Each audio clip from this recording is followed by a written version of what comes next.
रावलपिंडी से आई थी भारत। चंदन नगर में गिरफ्तार हुई पाकिस्तानी नागरिक। चंदन नगर के कुटिरमाठ इलाके में बीते 45 वर्षों से रह रही फातिमा बीबी को पुलिस ने विदेशी नागरिक के तौर पर गिरफ्तार कर लिया है।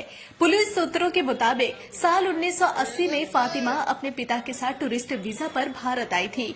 1982 में उन्होंने चंदन नगर के एक बेकरी मालिक मुअज्जफर मलिक से शादी कर ली। उनकी 2 बेटियां हैं और दोनों की शादी भी हो चुकी है। पुलिस की स्पेशल ब्रांच के रिकॉर्ड में फातिमा 1981 से ही लापता मानी जा रही थी। हाल ही में कश्मीर के पहलगाम में पर्यटकों पर हुए आतंकी हमले के बाद भारत सरकार ने पाकिस्तान से आए नागरिकों को वापस लौटने को कहा। इसी के तहत देश भर में ऐसे लोगों की तलाश शुरू हुई जो वीजा अवधि खत्म होने के बाद भी भारत में रह रहे हैं। चंदन नगर के कुटिरमाठ के पास एक मस्जिद के पीछे मुअज्जफर मलिक का 2 मंजिला मकान है। इसी घर से फातिमा बीबी को गिरफ्तार किया गया। इतने वर्षों बाद फातिमा की गिरफ्तारी से इलाके के लोग हैरान हैं।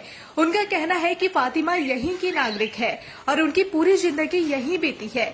पड़ोसियों के साथ साथ उनके परिवार वाले भी उनकी रिहाई की मांग कर रहे हैं। फातिमा के पति और बेटियों ने बताया कि फातिमा के पूर्वजों का घर हुगली के नलीकुल में था और उनका जन्म भी वहीं हुआ था। उनके पिता काम के सिलसिले में पाकिस्तान के रावलपिंडी चले गए थे और वहीं से 1980 में वे भारत लौटे। फातिमा की उम्र अब 60 साल से अधिक है। उन्हें कई बीमारियां हैं और घुटनों का ऑपरेशन भी कराना है। परिवार का कहना है कि उनके पास Aadhaar card, PAN card, voter ID है। चंदन नगर नगर निगम के वार्ड नंबर 12 की वह मतदाता भी है। भारतीय नागरिकता के लिए आवेदन भी किया गया था, लेकिन अब तक मंजूरी नहीं मिली।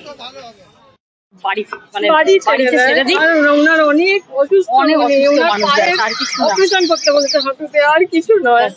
আমরা রিজিয়ন ডাক্তার দেখিয়েছি, তাকে যেন ছেড়ে দেওয়া হয়, আর কিছু নয়।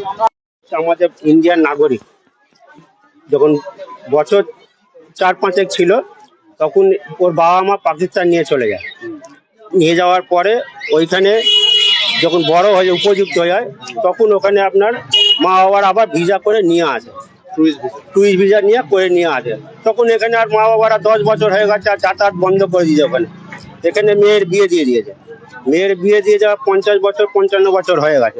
এখন ওর মেয়েরা বড় হয়ে গেছে, বড় হয়ে যাওয়ার পরে বাচ্চাও হয়ে গেছে, সব কিছু গেছে। হয়ে যাওয়ার পর এখন ওর বিশাল শরীরও খারাপ। তো যাই হোক, এখানে গৃহবধূ হিসেবেই ওনাকে আমরা চিনি বা দেখছি আছে। তা আমরা এই ব্যাপারটা শুনেছি, দুঃখজনক ব্যাপার।